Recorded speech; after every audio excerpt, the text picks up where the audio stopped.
Hello everyone, welcome to my YouTube channel at Visions. इस class में हम अपना सीएमए इंटरमीडिएट ग्रुप 1 का बिजनेस लॉज एंड एथिक्स का नेक्स्ट क्लास कंटिन्यू करने वाले हैं। अभी तक हमने अपना एक चैप्टर कर लिया है, दैट इज़ प्रीलिमिनरी। अब हम अपना सेकंड चैप्टर करने वाले हैं, formation of company. Company law का सेकंड चैप्टर है formation of company. Formation of company मतलब कंपनी बनानी है। अभी तक हमने प्रीलिमिनरी में पढ़ा कंपनी कितने टाइप्स की होती है। अब हमें इतना तो पता चल गया कंपनी कितने टाइप्स की होती है। अब हमें कंपनी बनानी भी तो है, तो कंपनी बनती कैसे है, उसकी इनकॉर्पोरेशन के स्टेप्स क्या होते हैं, क्या क्या डॉक्यूमेंट्स लगते हैं, वो सब चीज़ें आपको इस चैप्टर में मिलेंगी। कंपनी में be formed for any lawful purpose bye 7 or more person in case of public company, 2 or more person in case of private company, 1 person in case of 1 person company। क्या कह रहे हैं कि company किसी भी lawful purpose के लिए आप फॉर्म कर सकते हो। अब यहाँ पे लॉफुल पर्पस को हाईलाइट करना है। इसका मतलब क्या है, यहाँ पे उन्होंने लिख दिया ना कंपनी में भी form for any lawful purpose, मतलब किसी भी अनलॉफुल पर्पस के लिए आप कंपनी फॉर्म नहीं कर सकते हो। आप ये नहीं कह सकते मैंने गांजा सप्लाई करने के लिए कंपनी फॉर्म की है। किसी भी इलीगल एक्टिविटी के लिए कंपनी फॉर्म नहीं होती है। किसी भी लॉफुल पर्पस को आप करना चाहते हो तो उसके लिए आप कंपनी फॉर्म कर सकते हो। अगर आप पब्लिक कंपनी बनाना चाहते हो तो आपको 7 और मोर पर्सन्स की रिक्वायरमेंट है। अगर प्राइवेट कंपनी बनाना चाहते हो तो 2 और मोर पर्सन्स की रिक्वायरमेंट है। और अगर 1 पर्सन कंपनी बनाना चाहते हो तो फिर तो एक ही पर्सन की रिक्वायरमेंट है। तो इस तरह से आप कोई भी कंपनी फॉर्म कर सकते हो। अब ये जो पर्सन्स होते हैं ना, जैसे पब्लिक कंपनी के लिए 7 पर्सन चाहिए, प्राइवेट कंपनी के लिए 2 पर्सन चाहिए, ये पर्सन आपके मेमोरेंडम ऑफ एसोसिएशन को सब्सक्राइब करते हैं। मतलब कि मेमोरेंडम ऑफ एसोसिएशन में ये अपने सिग्नेचर करते हैं कि हाँ ये कंपनी हम बना रहे हैं, इस कंपनी के शेयर्स हम सब्सक्राइब करेंगे। ये सब डिटेल्स आप आगे टॉपिक में पढ़ोगे। इसी क्लास में हम आगे पढ़ेंगे subscribing the memorandum of association. ठीक है, अभी के लिए इतना समझो कि हम कंपनी किसी भी लॉफुल पर्पस के लिए फॉर्म कर सकते हैं and complying with the requirement of this act. क्या बोला मैंने, कंपनी आप किसी भी लॉफुल पर्पस के लिए बना सकते हो। 7 persons in case of public company, 2 और more persons in case of private company and 1 person in case of 1 person company and by complying with the requirement of this act. मतलब अगर आपको company बनानी है तो सबसे पहले ये पर्सन्स की तो रिक्वायरमेंट है ही है, साथ में आपको कंपनी लॉ के प्रोविजंस की भी रिक्वायरमेंट फुलफिल करनी पड़ेगी। मतलब कंपनी लॉ के प्रोविजंस जो भी कहते हैं कंपनी की फॉर्मेशन के लिए, वो सब आपको ध्यान में रखने होंगे कंपनी बनाते टाइम। अगर कंपनी बोल रही है आपका ये वाला डॉक्यूमेंट रजिस्ट्रार के पास जाएगा तो जाएगा, तभी ही आपकी कंपनी फॉर्म हो पाएगी। तो आपको सबसे पहले तो ये पर्सन्स की रिक्वायरमेंट का ध्यान रखना है। एंड सेकेंड बात आपको ध्यान रखनी है कि आप कंपनी लॉ के सारे प्रोविजंस के साथ कंप्लाई करो। However, the memorandum of association of OPC shall indicate the name of the other person with his prior consent in prescribed form who shall be in the event of subscriber's death or his incapacity to contract become member of the company।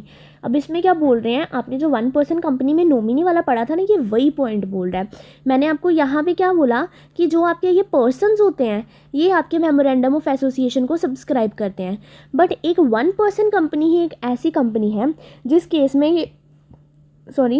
में ये 1 person तो आपके memorandum of association को subscribe करेगा ही करेगा, साथ में जो आपका नॉमिनी होता है वो भी आपके मेमोरेंडम ऑफ एसोसिएशन को सब्सक्राइब करेगा। ठीक है, पब्लिक कंपनी और प्राइवेट कंपनी के केस में जो इनके मेंबर्स होंगे, ये जो मेंबर्स हैं ये इनके मेमोरेंडम ऑफ एसोसिएशन को सब्सक्राइब करेंगे। 1 पर्सन कंपनी में ये 1 पर्सन जो मेंबर है वो तो सब्सक्राइब करेगा, साथ में नॉमिनी भी मेमोरेंडम ऑफ एसोसिएशन को सब्सक्राइब करेगा।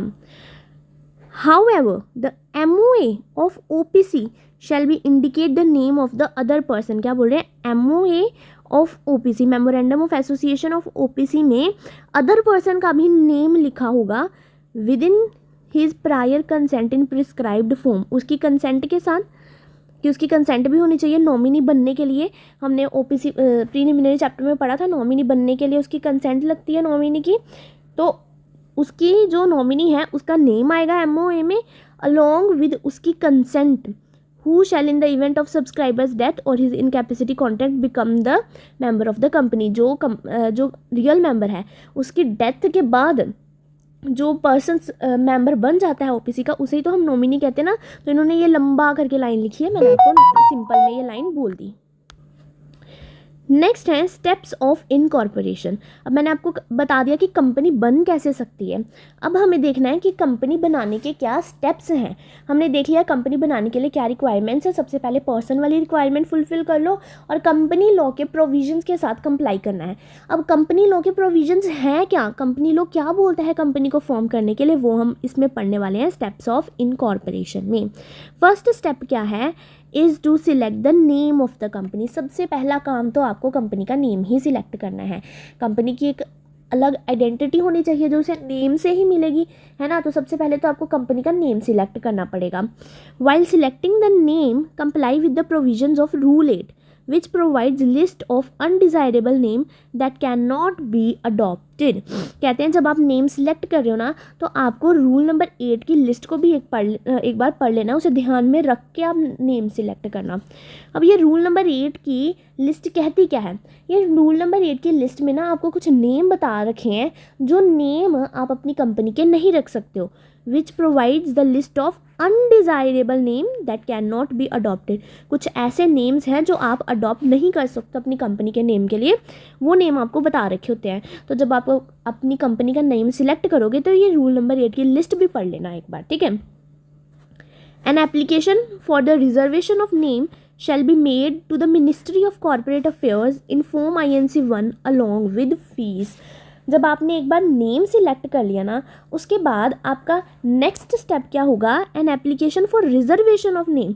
आपको अब अपना नेम रिजर्व भी कराना है।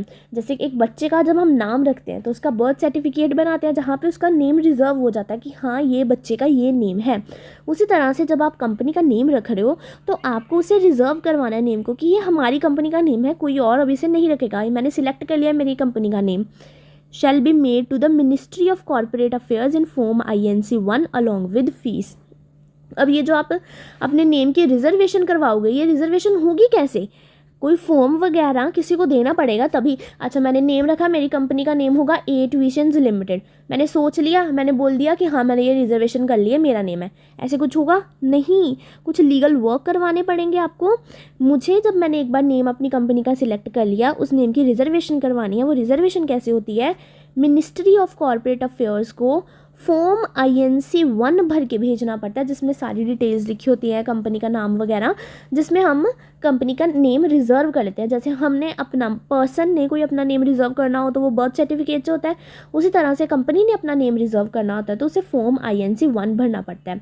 जब आप मिनिस्ट्री ऑफ कॉर्पोरेट अफेयर्स को ये फॉर्म दे दोगे तो ऑफकोर्स ही बात है कुछ ना कुछ फ़ीस तो साथ में जाएगी। गवर्नमेंट कोई भी काम फ्री में नहीं करती है, ठीक है। अभी तक हमने इनकॉर्पोरेशन के 2 स्टेप पढ़े, बिल्कुल ही सिंपल से स्टेप है, लॉजिक वाले हैं, याद भी रहेंगे। सबसे पहले नेम डिसाइड कर लो। नेम डिसाइड करते हुए आपको रूल नंबर 8 की ध्यान रखना है, कुछ ऐसे नेम जो कि अनडिज़ायरेबल हैं, जो कंपनी अडॉप्ट नहीं कर सकती हैं। देन नेक्स्ट स्टेप है आपको वो नेम रिजर्व कर लेना है। नेम रिजर्व कैसे होता है, मिनिस्ट्री ऑफ कॉर्पोरेट अफेयर्स को फॉर्म INC1 में फॉर्म INC1 फिल करके देना होता है along with prescribed fees. Third step क्या है, the promoter of the company file the application with the registrar of the companies in whose jurisdiction registered office is situated in Form INC2 in case of OPC and Form INC7 in case of another company। क्या कहते हैं अब कि जो company का promoter होगा, company का promoter मतलब जो कंपनी को बनाएंगे, एक तो फाउंडर्स होते हैं, देन आते हैं कंपनी के प्रमोटर्स जो कंपनी बना के देते हैं। फाउंडर्स ने आइडिया वगैरह सिलेक्ट किया, देन आते हैं प्रमोटर्स जो कंपनी बना के देते हैं। तो कहते हैं अब जो प्रमोटर्स ऑफ द कंपनी होंगे ना, उन्हें एक एप्लीकेशन लिखनी है रजिस्ट्रार ऑफ कंपनीज़ को, जिसके जुरिस्डिक्शन में आपका रजिस्टर्ड ऑफिस आता है। अब अलग अलग रजिस्ट्रार होते हैं। अब जहाँ पे आप रह रहे हो, जहाँ पे आपकी कंपनी सिचुएटेड है, आप कौन से रजिस्ट्रार की जुरिस्डिक्शन के अंदर आते हो, ठीक है। जैसे जैसे हम नॉर्मल पर्सन्स की बात करें तो आप अपनी ही एग्जांपल ले लो। जैसे कि आप ह्यूमन बीइंग हो, आप कौन सी स्टेट के अंदर आ रहे हो और वहाँ का MLA वगैरह जो भी होता है उसके जुरिस्डिक्शन के अंडर आते हो आप। उसी तरह से कंपनी कौन सी जुरिस्डिक्शन के, कौन से रजिस्टर्ड ऑफिस के जुरिस्डिक्शन के अंदर आती है, उस रजिस्टर्ड ऑफिस को एक एप्लीकेशन, उस रजिस्टर्ड ऑफिस में आपको एक एप्लीकेशन लिखनी होगी। किसे लिखनी होगी ये एप्लीकेशन, प्रमोटर को लिखनी होगी। कौन से फॉर्म में, INC2 में अगर आप OPC बनाना चाह रहे हो, और किसी अदर कंपनी के केस में आपको INC 7 में एक एप्लीकेशन लिखनी है। 3 स्टेप पढ़े, फिर से रिकॉल करते हैं। सबसे पहले आपको अपनी कंपनी के लिए नेम सिलेक्ट करना है। नेम सिलेक्ट करते टाइम आपको रूल नंबर 8 भी ध्यान में रखना है। नेक्स्ट स्टेप, आपने नेम सिलेक्ट कर लिया, अब वो नेम को रिजर्व करवाना पड़ेगा। नेम रिजर्व कैसे होता है? मिनिस्ट्री ऑफ कॉर्पोरेट अफेयर्स को फॉर्म INC 1 सबमिट करना होता है along with prescribed fees. Third step क्या है? प्रमोटर ऑफ द कंपनी को एप्लीकेशन लिखनी पड़ेगी रजिस्ट्रार ऑफ कंपनीज़ को, जिसकी जुरिस्डिक्शन के अंदर, जो रजिस्टर्ड ऑफिस की जुरिस्डिक्शन के अंदर आप आते हो, आपकी कंपनी सिचुएटेड है। कौन से फॉर्म में लिखनी पड़ेगी ये एप्लीकेशन? अब ये प्लेन पेपर पे थोड़ी एप्लीकेशन लिख के दे देंगे, एक फॉर्म आएगा प्रिस्क्राइब्ड फॉर्म। तो OPC अगर आप बनाना चाहते हो तो फॉर्म INC 2 में आपको एप्लीकेशन लिखनी है, और अदर कंपनीज़ के केस में फॉर्म INC 7 में एप्लीकेशन लिखनी है। नेक्स्ट स्टेप क्या है? Along with application following document shall also be submit. जब प्रमोटर एप्लीकेशन लिख के दे रहा है ना रजिस्ट्रार ऑफ कंपनीज़ को, उस एप्लीकेशन के साथ में ये कुछ डॉक्यूमेंट्स हैं, ये भी आपको अटैच करके देने पड़ेंगे। ठीक है, कौन से डॉक्यूमेंट्स हैं? ड्राफ्ट MOA और AOA duly signed by the subscriber. आपको मेमोरेंडम ऑफ एसोसिएशन और आर्टिकल ऑफ एसोसिएशन भी साथ में सबमिट करना है, जो कि सारे सब्सक्राइबर्स के द्वारा साइन किया गया हो। सब्सक्राइबर्स मतलब ऐसे पर्सन जो कहते हैं कि जैसे ही कंपनी फॉर्म होगी तो इसके शेयर्स हम सब्सक्राइब कर लेंगे, जो कंपनी बनाने के लिए, जिसमें प्रोमोटर्स, फाउंडर्स सब आते हैं। तो MOA और AOA आपको साथ में डॉक्यूमेंट देना है एप्लीकेशन के साथ, जो सब्सक्राइबर्स के द्वारा साइन किया गया होगा। Declaration that all the provisions given in this act is fulfilled by CA, CS, CMA or advocate who are involved in formation of company and directors in form INC 8। First document तो है MOA और AOA signed by the subscribers. Next document आपको क्या देना है? एक डेक्लारेशन देनी है। मतलब कि जैसे डेक्लारेशन मतलब बयान देना होता है ना, उसे कहते हैं डेक्लारेशन। डेक्लारेशन देनी है। कौन डेक्लारेशन देगा? डेक्लारेशन में सबसे पहले बताओ देना क्या है। डेक्लारेशन में आपको ये लिखना है कि हाँ, हमने कंपनी बनाते टाइम कंपनीज एक्ट के सारे प्रोविजंस को फुलफिल किया है ना। जैसे कोई भी काम करो तो एक जना गवाही देता है ना, जिसे हम कहते हैं कि हाँ इसने सब वैसे किए, गारंटी लेना जिसे हम कह देते हैं। डेक्लारेशन मतलब हम बयान दे रहे हैं कि इन्होंने पूरी कंपनीज एक्ट की प्रोविजंस को कंप्लाई किया है। अब ये डेक्लेरेशन कौन देगा? ऑफ कोर्स जिन्हें इन सब की नॉलेज होगी। किन्हें होती है इन सब की नॉलेज कंपनीज एक्ट की? CA, CS, CMA या एडवोकेट। अब ये कौन से वाले CA, CMA लेने हैं आपको? जो कंपनी की फॉर्मेशन में इन्वॉल्व हैं। ठीक है, जो कंपनी, अब कंपनी लीगली बनेगी तो उसे कोई भी 11 पर्सन थोड़ी बना लेगा। जिन्हें नॉलेज है कंपनी बनाने की, जिन्होंने ये कंपनीज एक्ट अच्छे से पढ़ रखा है, वही बना पाएंगे कंपनी। तो यही लोग बनाएंगे कंपनी। तो कह रहे हैं जो पर्सन कंपनी फॉर्म करने में इन्वॉल्व हैं, उन लोगों की आपको डेक्लारेशन लेनी है कि कंपनी ने सारे लीगल प्रोविजंस का कंप्लायंस किया है, और साथ में एंड लिखा है, मतलब दोनों की डेक्लारेशन लेनी है। जो कंपनी के डायरेक्टर्स हैं उनकी भी डेक्लारेशन आपको लेनी पड़ेगी। कौन से फॉर्म में? INC 8 में। एक बात याद रखना, कोई भी जो भी फॉर्म, डॉक्यूमेंट, एप्लीकेशन जो भी रजिस्ट्रार को जाएगी, किसी को भी जाएगी, वो प्लेन पेपर पे नहीं जाती है, किसी ना किसी फॉर्म में जाती है। तो हर जगह पे कोई ना कोई फॉर्म आएगा। अब बच्चों का इसमें डाउट आता है कि मैम हमें फॉर्म नंबर याद नहीं रहते तो कोई बात नहीं, आपको फॉर्म नंबर लिखना कंपलसरी नहीं है। बट अगर आपको याद है, अच्छे से याद है, फिर ही फॉर्म नंबर लिखना। अगर आपको कन्फ्यूजन है कि यहाँ पे 8, 9 कुछ भी आ सकता है तो मत लिखना। गलत लिखोगे तो मार्क्स कटेंगे, नहीं लिखोगे तो कोई फ़र्क नहीं पड़ेगा। अगर अच्छे से पता है तो लिख दो, अच्छा इंप्रेशन पड़ेगा। बट अगर नहीं पता तो मत लिखना, गलत लिखने के मार्क्स कट जाएंगे। ठीक है, 2 डॉक्यूमेंट्स हमने देख लिया। नेक्स्ट डॉक्यूमेंट क्या है? A declaration by each of the subscriber to MOA and directors in form INC 9 stating that. अब ये इतने सारे पॉइंट्स हैं। क्या बोल रहे हैं कि एक और डेक्लेरेशन आपको लेनी पड़ेगी मेमोरेंडम के सब्सक्राइबर से और उनके डायरेक्टर से फॉर्म INC 9 में, और उस डेक्लेरेशन में ये सब लिखा होगा। ठीक है, एक बार पूरा ऊपर से हम पढ़ लेते हैं, साथ साथ में रिवाइज करते चलेंगे तो ऐसे याद रहेगा। स्टेप्स पढ़ रहे थे हम इनकॉर्पोरेशन के। क्या स्टेप्स थे? सबसे पहला स्टेप क्या है? आपको कंपनी का नेम डिसाइड करना है। कंपनी का नेम डिसाइड करते टाइम रूल नंबर 8 को ध्यान में रखना है। सेकेंड स्टेप है उस नेम को आपको रिजर्व करवाना है। रिजर्व कैसे होता है? मिनिस्ट्री ऑफ कॉर्पोरेट अफेयर्स को फॉर्म INC1 सबमिट करना पड़ेगा along with fees. Then promoters को एप्लीकेशन लिखनी है रजिस्ट्रार ऑफ कंपनीज को। कौन से रजिस्ट्रार को? जिसकी जुरिस्डिक्शन के अंदर आपकी कंपनी सिचुएटेड है।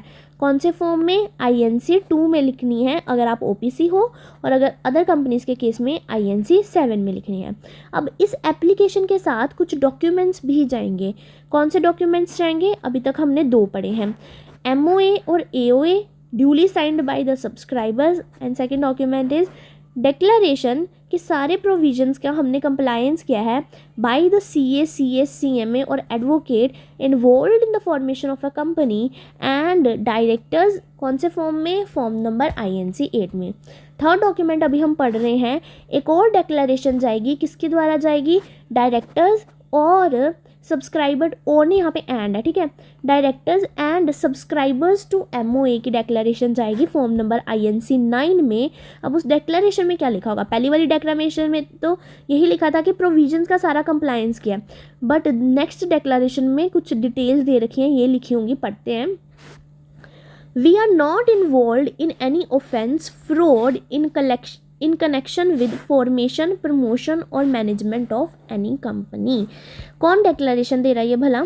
सब्सक्राइबर टू MOA और डायरेक्टर्स दे रहे हैं डेक्लरेशन। अब ये अपनी डेक्लरेशन दे रहे हैं कि हमने कुछ भी गलत काम नहीं किया हुआ है। देखो पहला पॉइंट बोल रहा है कि डायरेक्टर्स और जो सब्सक्राइबर्स हैं MOA के, वो बोल रहे हैं कि हम किसी भी फ्रॉड या ऑफेंस में इन्वॉल्व नहीं हैं कंपनी की फॉर्मेशन के दौरान या कंपनी की मैनेजमेंट के दौरान। ऑफ एनी कंपनी मतलब कि हमने कोई भी फ्रॉड कंपनी फॉर्म नहीं किया है, और ना ही हम किसी कंपनी में किसी भी तरह का कोई फ्रॉड करके आए हैं। अभी तक हमारा कच्चा चिट्ठा एकदम क्लियर है, इनडायरेक्टली यही बोलना चाह रहे हैं। All the documents filed with the registrar contain correct and complete information to the best of his belief. हमारे बिलीफ पे डायरेक्टर और सब्सक्राइबर्स टू MOA बोल रहे हैं कि हमारे अकॉर्डिंग, हमारे हिसाब से रजिस्ट्रार को जो भी डॉक्यूमेंट्स फाइल किए गए हैं वो सारे डॉक्यूमेंट एकदम सही हैं और उसमें सारी इन्फॉर्मेशन एकदम कंप्लीट है। Address of correspondence till registered office is established. Sorry for the disturbance, क्या बोल रही थी मैं? Address of correspondence till registered office is establish. जब तक आपका रजिस्टर्ड ऑफिस इस्टेब्लिश नहीं हो जाता तब तक आपका जो ऑल्टरनेटिव एड्रेस है, जिसे हम कहते हैं एड्रेस ऑफ कॉरेस्पॉन्डेंस, वो एड्रेस आपको बताना है। अब रजिस्टर्ड ऑफिस तो कंपनी फॉर्म होने के बाद ही बनेगा जहाँ पे हमने बनाना होगा, तो जब तक हम रजिस्टर्ड ऑफिस नहीं बना लेते हैं तब तक सारे लीगल वर्क्स वगैरह कहाँ होंगे, किसी को मिलना होगा तो कहाँ मिलेगा, तो वो एक आपको एड्रेस ऑफ कॉरेस्पॉन्डेंस बताना पड़ेगा। Particulars of subscriber to MOA along with their identity and address proof।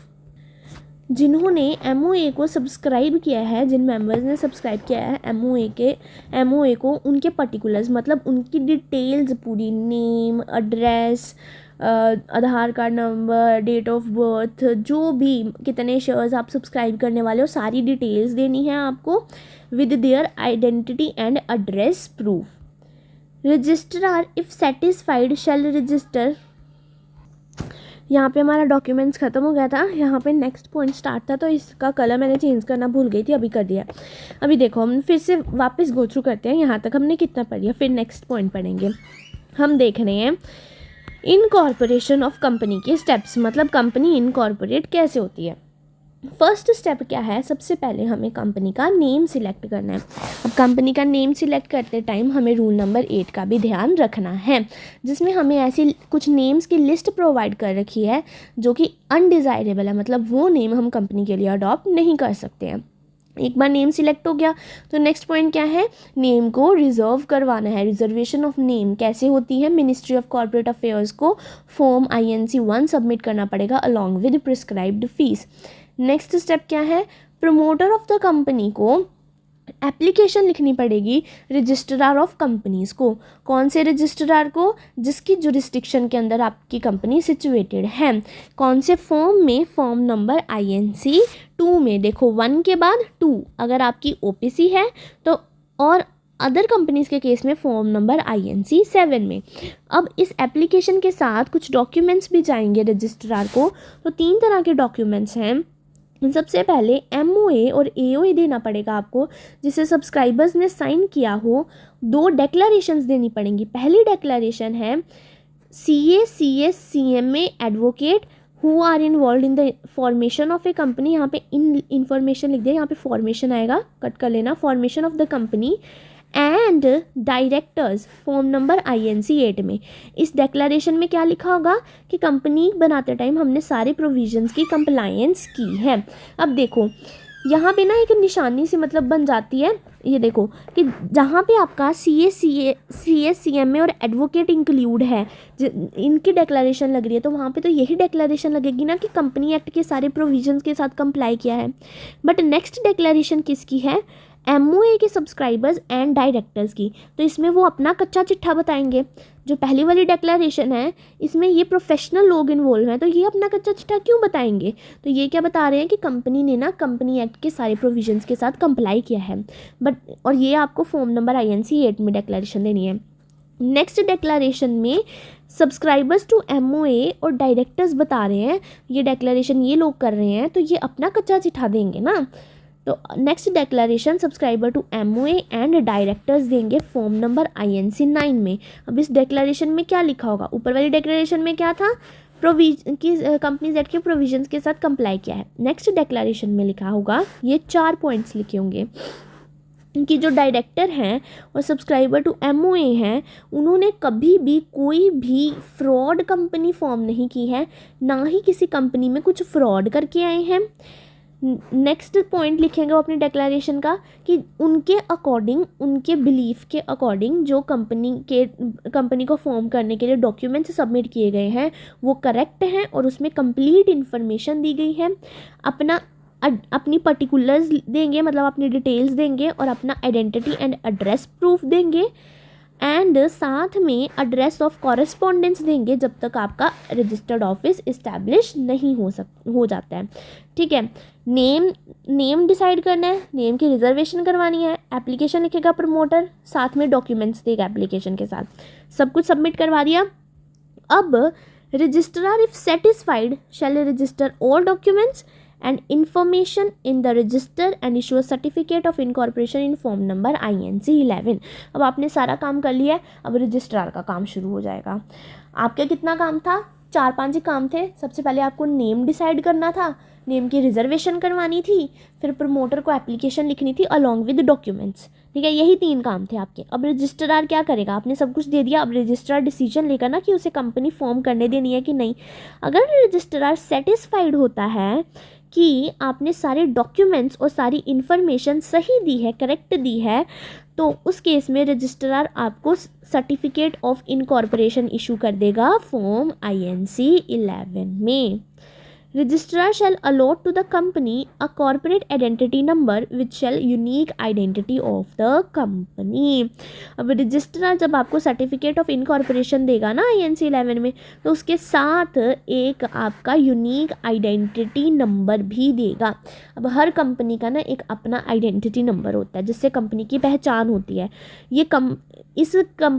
इस नंबर को हम SIN भी कहते हैं शॉर्ट फॉर्म में, कॉर्पोरेट आइडेंटिटी नंबर CIN। ठीक है, हर कंपनी के पास एक अपना आइडेंटिटी नंबर होता है। जैसे हमारे पास पर्सन्स के पास हमारा आधार कार्ड होता है ना, हमारा आधार कार्ड नंबर हर किसी का अलग अलग होता है, उसी तरह से कंपनी का कॉर्पोरेट आइडेंटिटी नंबर होता है। ये कॉर्पोरेट आइडेंटिटी नंबर के 21 डिजिट्स होते हैं और ये एक अल्फ़ा न्यूमेरिक नंबर होता है। यहाँ पे मैंने एक कंपनी के नंबर की SIN की एग्जाम्पल ले रखी है। ये देखो ऐसे होता है आपका SIN। सबसे पहले आपको SIN में ना आपकी सारी डिटेल्स दे रखी होती हैं। कंपनी लिस्टेड है, अनलिस्टेड है, प्राइवेट पब्लिक गवर्नमेंट क्या है, ईयर ऑफ इनकॉर्पोरेशन क्या है, रजिस्ट्रेशन नंबर, बहुत कुछ होता है। जो SIN में सिर्फ रजिस्ट्रेशन नंबर नहीं होता है। बच्चे कहीं समझते हैं कि SIN में सिर्फ रजिस्ट्रेशन नंबर होगा, रजिस्ट्रेशन नंबर नहीं होगा। बहुत सारी डिटेल्स होती हैं आपके इस SIN में। सबसे पहले देखो ये यू लिखा हुआ है। अब इस यू का मतलब क्या होता है, ये आपकी जो फर्स्ट लेटर होता है, अल्फ़ाबेट होता है, ये आपकी लिस्टिंग बताता है, कंपनी लिस्टेड है या अनलिस्टेड है। अगर तो यू लिखा है मतलब अनलिस्टेड है, अगर एल लिखा है तो मतलब लिस्टेड कंपनी है। देन आपका आ जाता है आपका इंडस्ट्री कोड, जो आपको इशू हुआ होता है इंडस्ट्री कोड, वो आता है आपका। देन आपका आता है स्टेट कोड, जो आपका स्टेट कोड है। देन आता है आपका ईयर ऑफ कॉरपोरेशन, इनकॉर्पोरेशन, किस ईयर में आपकी कंपनी फॉर्म हो रही है, 2014 यहाँ पे लिखा हुआ है। देन आती है आपकी ओनरशिप, आप पब्लिक कंपनी हो, प्राइवेट कंपनी हो, नॉट फॉर प्रॉफिट ऑर्गेनाइजेशन हो, मतलब सेक्शन 8 कंपनी हो या गवर्नमेंट कंपनी हो, जो भी कंपनी हो। तो यहाँ पे मैंने कुछ एग्जाम्पल्स लिख रखे हैं। पब्लिक कंपनी के लिए लिखा होता है पीटीसी, प्राइवेट कंपनी के लिए लिखा होता है पीटीसी, पब्लिक कंपनी के लिए लिखा होता है PLC, not for profit organisation के लिए लिखा होता है एनपीएल, गवर्नमेंट कंपनी के लिए लिखा होता है जीओआई। तो यहाँ पे मैंने कुछ एग्जांपल लिए। अगर आपको सब सारे इंटरेस्ट है जानने में, पूरी ओनरशिप का देखना है कि क्या क्या वर्ड यूज़ होते हैं, तो आप गूगल करके देख सकते हो। यहाँ पे मैंने एग्जांपल के लिए थोड़ी सी ली है। तो ये हमारी प्राइवेट कंपनी थी, यहाँ पे पीटीसी लिखा हुआ था। एंड देन लास्ट में आता है आपका रजिस्ट्रेशन नंबर।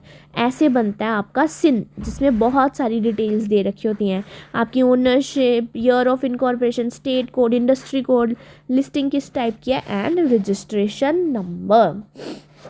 ठीक है, यहाँ पे हमारी कितने पॉइंट्स हो गए, 6 पॉइंट हो गए रजिस्ट्रेशन के। ठहरो मैं ना इसका भी कलर चेंज कर लूँ। लास्ट पॉइंट है इनकॉर्पोरेशन का। जब आपकी कंपनी इनकॉर्पोरेट हो गई है, इनकॉर्पोरेट कह रही हूँ, जब आपको आपकी इनकॉर्पोरेशन का सर्टिफिकेट मिल गया। ये देखो यहाँ पे बोला था ना मैंने, अगर रजिस्ट्रार सेटिस्फाइड है तो वो आपको सर्टिफिकेट ऑफ इनकॉर्पोरेशन इशू कर देता है फॉर्म नंबर INC 11 में। तो जैसे ही आपका INC 11 का आपको सर्टिफिकेट ऑफ इनकॉर्पोरेशन मिल गया है, वहाँ से 180 दिन के अंदर अंदर डायरेक्टर को एक डिक्लेरेशन और देनी पड़ती है। ठीक है, 2 डिक्लेरेशन तो वो पहले ही दिए ना उन्होंने प्रमोटर की एप्लीकेशन के साथ साथ। अब जब आपको एक बार सर्टिफिकेट ऑफ इनकॉर्पोरेशन इशू हो गया ना, वहाँ से 180 दिन के अंदर अंदर डायरेक्टर को एक नई डिक्लेरेशन देनी पड़ेगी। अब उस डिक्लेरेशन में क्या लिखा होगा कि जो भी आपके सब्सक्राइबर्स थे MOA के, उन्होंने पेड अप शेयर कैपिटल जितनी बोली थी उतनी पे कर दी है। एंड आपका रजिस्टर्ड ऑफिस भी वेरीफाई हो गया है, मतलब आपने रजिस्टर्ड ऑफिस भी अब बना लिया है। ये सब आपको 180 दिन के अंदर अंदर करना है और डायरेक्टर को ये डिक्लेरेशन देनी है कि ये हमारा काम हो चुका है। और यहाँ पे आपकी कंपनी इनकॉर्पोरेट हो जाएगी, मेरी कंपनी बन जाएगी। यहाँ पे बहुत ही इजी से स्टेप्स है कंपनी फॉर्मेशन के, है ना। फटाफट से एक बार इसे रिवाइज कर लो। वीडियो यहीं पे पॉज करो, रोको, पूरा फटाफट एक बार बोल के देख लो। हो गया। अब हम नेक्स्ट पे चलते हैं, हमारे टॉपिक पे। अब हमारा नेक्स्ट टॉपिक है मेमोरेंडम ऑफ एसोसिएशन। अब मैं कितनी देर से आपको MOA AOA वगैरह बोल रही हूँ ना, अब मैम आखिरकार ये मेमोरेंडम ऑफ एसोसिएशन MOA होता क्या है। MOA मतलब मेमोरेंडम ऑफ एसोसिएशन। आप तो ये फुल फॉर्म बता दी सिर्फ, मतलब तो बताओ हमें आखिरकार इस MOA का मतलब क्या है। तो MOA ना एक ऐसा डॉक्यूमेंट होता है ना जिसमें कंपनी की पावर्स, ऑब्जेक्टिव्स एंड उसके स्कोप ऑफ ऑपरेशन बताई गई होती है। बहुत ही इंपॉर्टेंट डॉक्यूमेंट होते हैं ये कंपनी के। अब कंपनी के पास क्या क्या पावर्स हैं, मतलब वो क्या क्या काम कर सकती है, कौन कौन सी पावर एक्सरसाइज कर सकती है, क्या ऑब्जेक्टिव्स हैं कंपनी के, किस पर्पस के लिए आखिरकार कंपनी बनाई गई है, प्रॉफिट कमाने के लिए बनाई गई है, लोगों को सर्विसेज प्रोवाइड करने के लिए बनाई गई है, चैरिटी करने के लिए बनाई गई है, आखिर करना क्या चाहती है ये कंपनी अपनी ज़िंदगी में, वो ऑब्जेक्टिव बताए होते हैं मेमोरेंडम ऑफ एसोसिएशन में। स्कोप ऑफ ऑपरेशन बताया होता है, मतलब कि क्या स्कोप है इसका काम करने का, क्या क्या काम कर सकती है, क्या क्या काम नहीं कर सकती है ये कंपनी, ये सब आपके मेमोरेंडम ऑफ एसोसिएशन में लिखा होता है। तो ये बहुत ही इंपॉर्टेंट डॉक्यूमेंट बन जाते हैं कंपनी के लिए। जो आपके मेमोरेंडम ऑफ एसोसिएशन में लिखा है ना, आप वही काम कर सकते हो। अगर इसके बिना कोई काम करोगे तो वो काम आपका वॉइड माना जाएगा, वो कॉन्ट्रैक्ट आपका वॉइड माना जाएगा। वो सब हम आगे पढ़ेंगे। नेक्स्ट क्या लिखिए, it is a public document as it is open to public and hence public can known about the company and then invest और डील विद द कंपनी। क्या अब क्या कह रहे हैं कि ये जो मेमोरेंडम ऑफ एसोसिएशन होता है ना, ये एक पब्लिक डॉक्यूमेंट होता है। अब इसे पब्लिक डॉक्यूमेंट क्यों बोला गया है? क्योंकि ये पब्लिक के लिए ओपन होता है, मतलब पब्लिक जाके आप किसी भी अब कंपनी का जाके मेमोरेंडम ऑफ एसोसिएशन खोल के देख सकते हो। आप देख सकते हो कि कंपनी के पास क्या क्या पावर्स हैं, क्या क्या स्कोप है इसके ऑपरेशन करने का, क्या क्या काम कर सकती है, क्या क्या काम नहीं कर सकती है, क्या ऑब्जेक्टिव है कंपनी का। ये सब चीज़ें आप जाके चेक कर सकते हो, जो भी आपको फ़ीस वगैरह आपसे नॉमिनल चार्जेस लेंगे वो चार्जेस दे के। इसीलिए इसे पब्लिक डॉक्यूमेंट कहा जाता है। अब इसे पब्लिक के लिए आखिरकार खोला क्यों गया? ताकि पब्लिक के साथ कोई भी फ्रॉड ना हो सके। एक केस लो समझाती हूँ मैं आपको, एग्जाम्पल लेके मतलब समझाती हूँ। है ये केस लो है बट मैं नॉर्मल एग्जाम्पल से आपको समझाती हूँ। अब ना मेरा काम है, मैं लोगों को ना, ये देखो मैं एग्जाम्पल लेती हूँ। यहाँ पे एक है राम पर्सन, एक है श्याम। नहीं, कंपनी लेती हूँ, चलो यहाँ पे लिखती हूँ 8 विजन्स लिमिटेड एंड यहाँ पे है राम लिमिटेड। ठीक है, 2 कंपनीज़ हैं। अभी इनका काम है, अरे यार 1 मिनट बच्चों, 8 visions limited and Ram limited, इनका काम क्या है? कंस्ट्रक्शन की कंपनी है ये। ठीक है, और ये एजुकेशन कंपनी है, जैसे कि आपको पता ही है, हम तो पढ़ाते हैं भाई। ठीक है, अब ना 8 विजन्स को ना कुछ लोन चाहिए था, फंड्स चाहिए थे। ये अपनी ब्रांच वगैरह खोलना चाहते होंगे तो इन्हें ना फंड्स चाहिए थे। तो ना ये फंड्स ढूंढ रही थी, तो राम लिमिटेड ने आके इन्हें कहा कि आप ना हमारे से पैसे उठा लो, लोन पे पैसे उठा लो। तो 8 विजन्स ने कहा ठीक है, आप हमें लोन पे पैसे दे दो, 20% का इंटरेस्ट रेट चार्ज होगा। राम लिमिटेड ने कहा, हमने कहा ओके, तो हमने पैसे उठा लिए। तो जब ना रीपेमेंट की बात आई ना, राम लिमिटेड को रीपेमेंट की बात आई, तो 8 विजन्स के ना एक सीएमए ने बताया, कॉस्ट अकाउंटेंट ने बताया कि राम लिमिटेड के मेमोरेंडम ऑफ एसोसिएशन में ना सिर्फ कंस्ट्रक्शन का वर्क लिखा है। मतलब उनके मेमोरेंडम ऑफ एसोसिएशन में लिखा है कि राम लिमिटेड कंस्ट्रक्शन करने के लिए बनी है। उनके मेमोरेंडम में कहीं भी ये नहीं लिखा कि राम लिमिटेड फंड्स लोगों को दे सकती है, लोन पे पैसा दे सकती है। तो इसने ना अपने मेमोरेंडम ऑफ एसोसिएशन से बाहर जाके काम किया है। तो आप चाहो तो इसका लोन रीपे मत करो, चलेगा। फेवर कोर्ट आपके फेवर में ही डिसीजन लेगा। तो बाद में ये केस कोर्ट में गया और कोर्ट ने यही कहा कि राम लिमिटेड ने अपने मेमोरेंडम ऑफ एसोसिएशन से बाहर जाके काम किया है, तो ये जो कॉन्ट्रैक्ट हुआ है ना, ये लोन का कॉन्ट्रैक्ट हुआ है, ये वॉइड है। लॉ की नज़रों में ये एग्जिस्ट ही नहीं करता है कॉन्ट्रैक्ट। तो ये 8 विजन्स को पैसे रीपे करने की कोई ज़रूरत ही नहीं है। ठीक है, तो memorandum of association public document था, इसलिए 8 विजन्स को पता चल सका कि उसके तो मेमोरेंडम में ये काम ही नहीं है। तो इसीलिए ये मेमोरेंडम ऑफ एसोसिएशन को पब्लिक डॉक्यूमेंट रखा जाता है, ताकि जो भी पर्सन कंपनी के साथ डील करना चाहते हैं वो एक बार कंपनी की ये सारी पावर्स, ऑब्जेक्टिव्स एंड स्कोप देख ले, ताकि वो फेयर डिसीजन ले सके कि कंपनी के साथ डील करना चाहिए कि नहीं करना चाहिए। समझ आया? नेक्स्ट है हमारे पास clauses of memorandum of association. अब मेमोरेंडम ऑफ एसोसिएशन में कुछ क्लोज होते हैं, मतलब इसमें लिखा क्या क्या होता है वो हम पढ़ने वाले हैं। सबसे पहले आता है नेम क्लॉज। नेम क्लॉज मतलब इसमें नेम वगैरह मेंशन होगा कंपनी का। Mentions the name of the company that helps to identify the type of the company. Name clause में कंपनी का नेम लिखा होता है, जिससे हम कंपनी की टाइप आइडेंटिफाई कर सकते हैं कि कंपनी कौन से टाइप की है। Public company, private company, section 8 company, government company, कौन सी कंपनी है। प्राइवेट कंपनी है तो उसके साथ प्राइवेट लिमिटेड लिखा होगा, तो हम नेम क्लॉज से पता कर सकते हैं कंपनी कौन सी कंपनी है। अगर पब्लिक कंपनी है तो उसके साथ अकेला लिमिटेड लिखा होगा उसके नाम के साथ, तो भी पता कर सकते हैं। गवर्नमेंट कंपनी के साथ भी ना सिर्फ लिमिटेड लिखा होता है, बट कंपनी के नेम से पता चल जाता है कि वो कौन सी कंपनी है। और सेक्शन 8 कंपनी के साथ कुछ भी नहीं वर्ड लिखा होता। हमने अपने बेसिक्स में पढ़ा था कि सेक्शन 8 कंपनी को एग्जम्पशन है, उसे ना ही प्राइवेट वर्ड लगाने की ज़रूरत है और ना ही पब्लिक वर्ड लगाने की ज़रूरत है। ठीक है, तो नेम क्लॉज से हम आइडेंटिफाई कर सकते हैं, पब्लिक आइडेंटिफाई कर सकती है कि कंपनी कौन से टाइप की है। नेक्स्ट है हमारे पास सिचुएशन क्लॉज। सिचुएशन क्लॉज मतलब कंपनी का जहाँ पे रजिस्टर्ड ऑफिस सिचुएटेड है उसे हम कहते हैं सिचुएशन क्लॉज। सिचुएशन क्लॉज में एड्रेस लिखा होता है कि कंपनी का रजिस्टर्ड ऑफिस कहाँ पे सिचुएटेड है। नेक्स्ट है हमारे पास ऑब्जेक्ट क्लॉज। ऑब्जेक्ट क्लॉज में क्या लिखा होता है, the object for which company is incorporated. ये नाम से कितने छोटे छोटे से क्लॉजेज है, नाम से पता चल रहा है क्या लिखा होगा इसमें। ऑब्जेक्ट क्लॉज में यही लिखा होगा ना कि कंपनी बनाने का पर्पस क्या है, आखिरकार ये कंपनी इस्टेब्लिश क्यों की गई है, तो ऑब्जेक्ट क्लॉज में यही लिखा होता है। नेक्स्ट है liability clause. Liability of members whether limited और unlimited also states in case of, अच्छा यहाँ तक पहले पढ़ते हैं, liability of member whether limited और अनलिमिटेड। लाइबिलिटी क्लॉज में लिखा होता है कि जो कंपनी के मेंबर्स हैं उनकी लाइबिलिटी कैसी है, लिमिटेड लाइबिलिटी की अनलिमिटेड लाइबिलिटी है। ये भी प्रीलिमिनरी चैप्टर में मैंने आपको पढ़ाया, limited by shares, limited by guarantee etcetera. तो लाइबिलिटी क्लॉज में आपकी ये मेंबर्स की लाइबिलिटी के बारे में लिखा होता है। और ये लाइबिलिटी क्लॉज में एक और चीज़ लिखी होती है, in case of a company limited by shares that liability of member is limited to the amount unpaid. वही जैसे मैंने आपको प्रीलिमिनरी में बताया था चैप्टर में कि लिमिटेड बाय शेयर्स के केस में मेंबर्स की लाइबिलिटी कहाँ तक लिमिटेड होती है, जितनी अमाउंट उनके शेयर्स के ऊपर अनपेड है। ठीक है, दोबारा से नहीं मैं बताने वाली हूँ। इन case of A limited by guarantee के केस में उनकी लाइबिलिटी कहाँ तक लिमिटेड होती है, जितनी उन्होंने गारंटी दी है। और इनकी ये लाइबिलिटी राइज कब होती है, in the case of winding up of the company. Next close एक होता है कैपिटल क्लोज। इसमें क्या लिखा होता है, amount of share capital with which company is registered.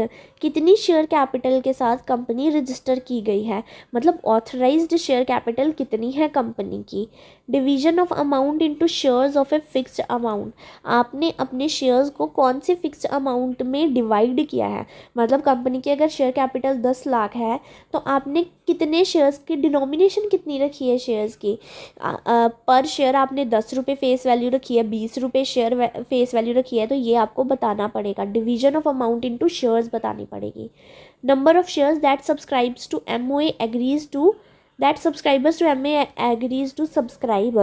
कितने शेयर्स सब्सक्राइबर ने एग्री किया है शेयर्स को सब्सक्राइब करने के लिए, वो भी आपको लिखना पड़ेगा। मैंने बोला ना एमओए में सब्सक्राइबर्स शेयर्स आपके सब्सक्राइब करते हैं, तो एमओए जब आप बना रहे हो तो आपको ये डिटेल देनी पड़ेगी कितने सब्सक्राइबर्स हैं जिन्होंने बोला है कि हम आपके शेयर्स सब्सक्राइब करेंगे, और वो कितने शेयर्स सब्सक्राइब करेंगे ये सब चीज़ें बताओ।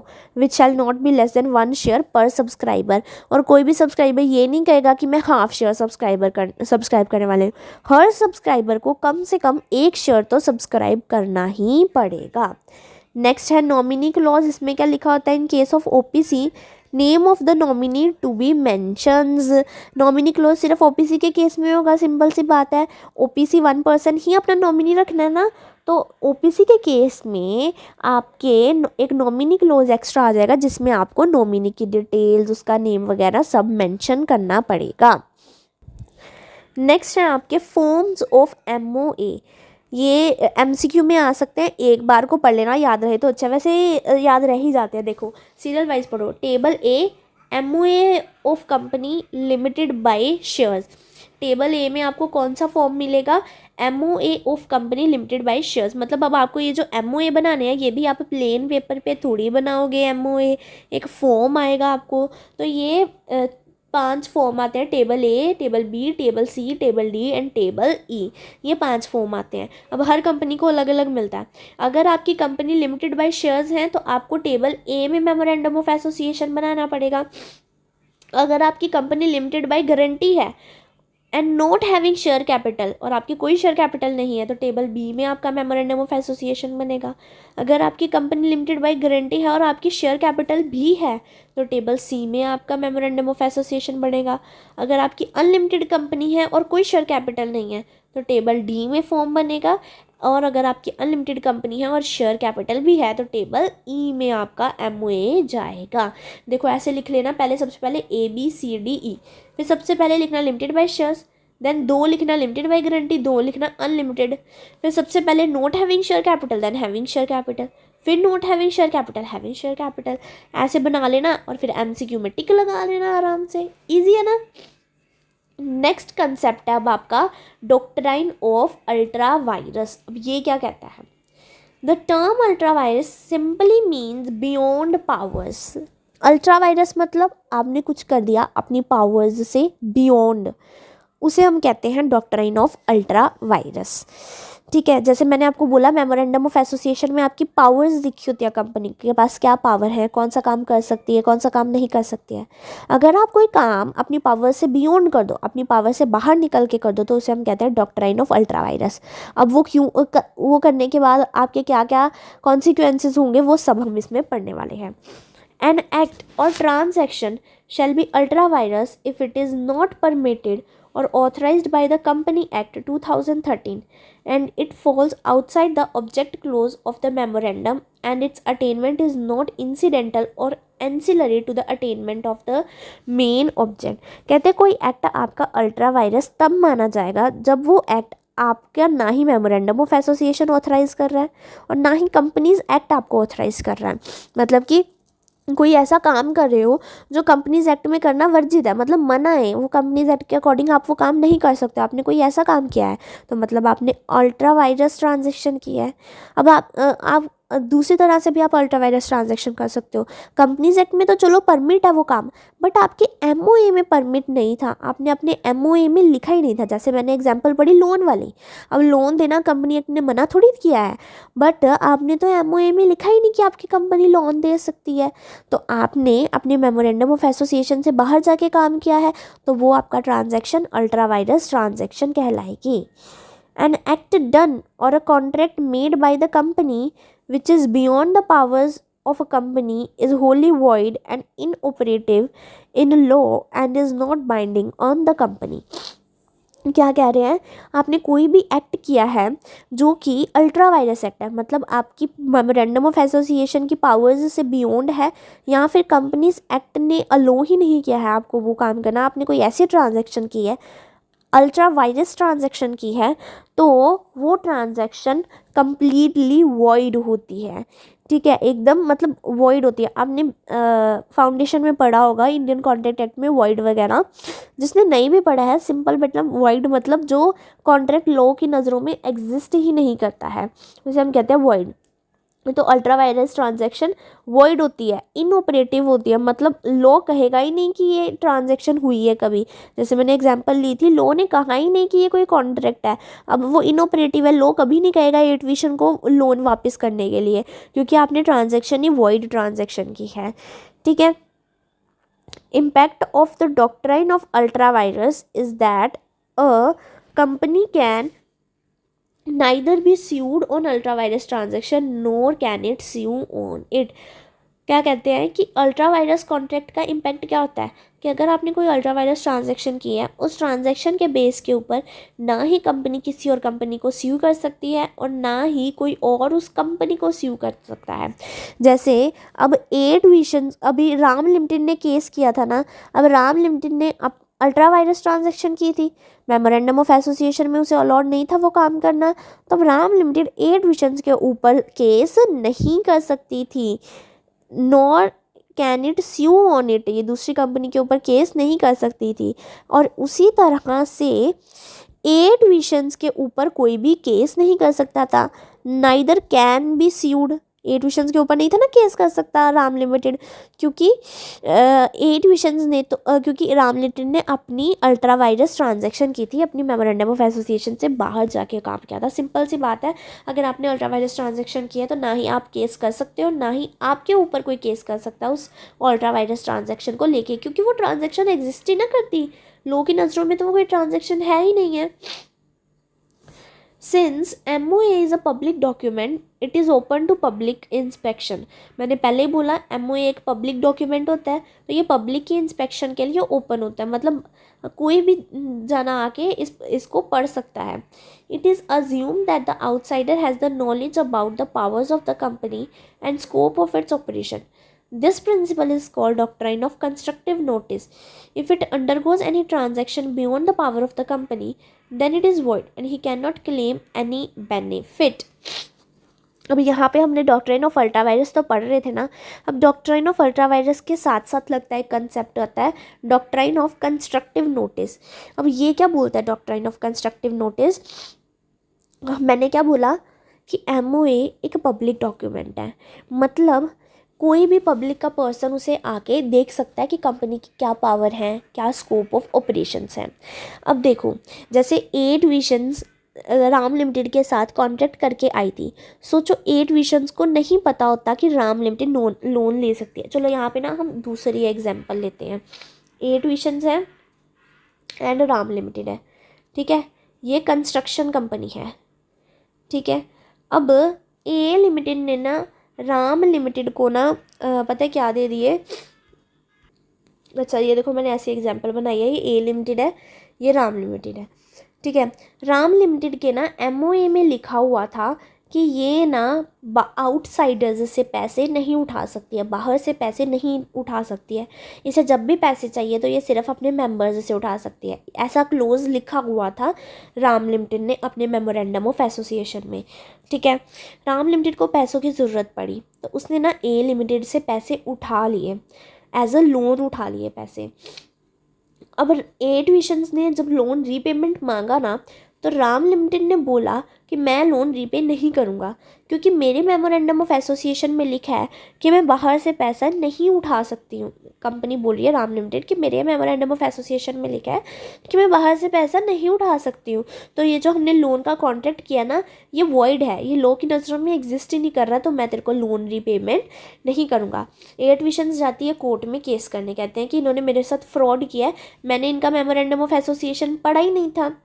तो जज पता है क्या कहते हैं, जज कहते हैं तू बेवकूफ़ है, देखो किसने कहा था मेमोरेंडम ऑफ एसोसिएशन मत पढ़।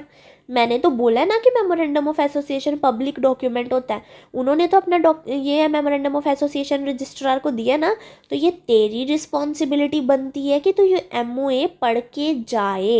इसे हम क्या कहते हैं, डॉक्ट्राइन ऑफ कंस्ट्रक्टिव नोटिस। मतलब हम मानते हैं कि जो आउटसाइडर कंपनी के साथ ट्रांजैक्शन एंटर करने के लिए आ रहा है उसे मेमोरेंडम ऑफ एसोसिएशन पढ़ के आया होगा, हम ये मान रहे हैं कि वो पढ़ के आया होगा, उस चीज़ को हम कहते हैं डॉक्ट्राइन ऑफ कंस्ट्रक्टिव नोटिस। मैंने अपनी डिटेल्स प्रिंसिपल को दे दी हैं, स्कूल के एग्जांपल ले रहे हैं, मैंने अपनी डिटेल प्रिंसिपल को दे दी है। अब ये बाकी बच्चों की रिस्पॉन्सिबिलिटी बनती है कि वो वहाँ से पढ़ के आए मेरी डिटेल्स। उसी तरह से कंपनी ने अपना memorandum of association registrar of office को दे दिया है। अब ये जो भी कंपनी के साथ डील करने आ रहा है उस पर्सन की रिस्पॉन्सिबिलिटी बनती है कि तू मेमोरेंडम पढ़ के आ, तेरा दिल करे तो कंपनी के साथ डील कर, नहीं दिल करे तो मत कर। इसमें मेरी क्या गलती भाई, मैंने तो अपना पूरा कच्चा चिट्ठा दे रखा है रजिस्ट्रार ऑफिस को, अब तेरी गलती है, तू अनअवेयर था, ठीक है। इसे हम कहते हैं doctrine of constructive notice. 2 doctrine पढ़िए, doctrine of ultra vires and another one is doctrine of constructive notice. An act which is ultra virus, the company being void cannot be rectified by the shareholders. An act which is ultra virus, the director can be rectified by the shareholder. An act which is ultra virus, the AOA can be rectified by altering the AOA.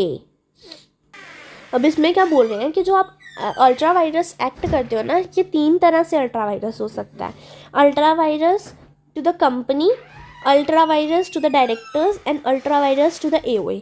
अब इसका मतलब क्या है, सबसे पहले हम पढ़ते हैं ये बीच वाला, ultra vires to the directors.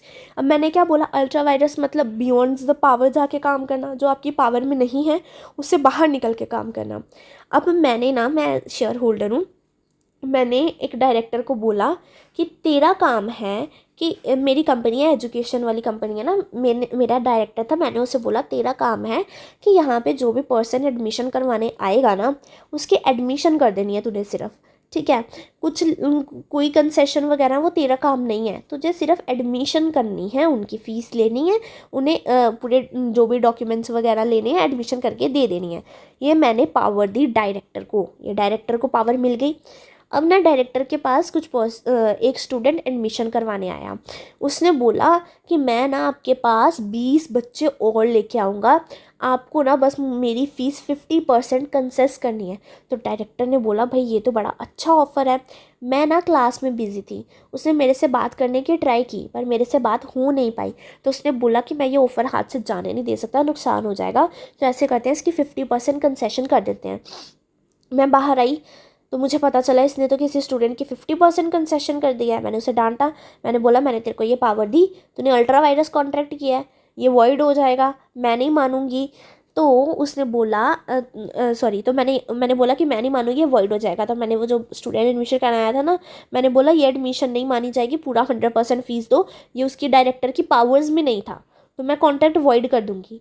तो बट डायरेक्टर ने बोला कि मैम मेरी बात तो सुनो, ये जो स्टूडेंट आया है ना, इसकी मैंने कंसेशन इसलिए क्योंकि ये अपने साथ ना 20 और बच्चे लेके आ रहा है, तो आपका ही बेनिफिट होगा, इसलिए मैंने कंसेशन की है। तो मैंने कहा अच्छा, तो मैंने कहा चलो ठीक है।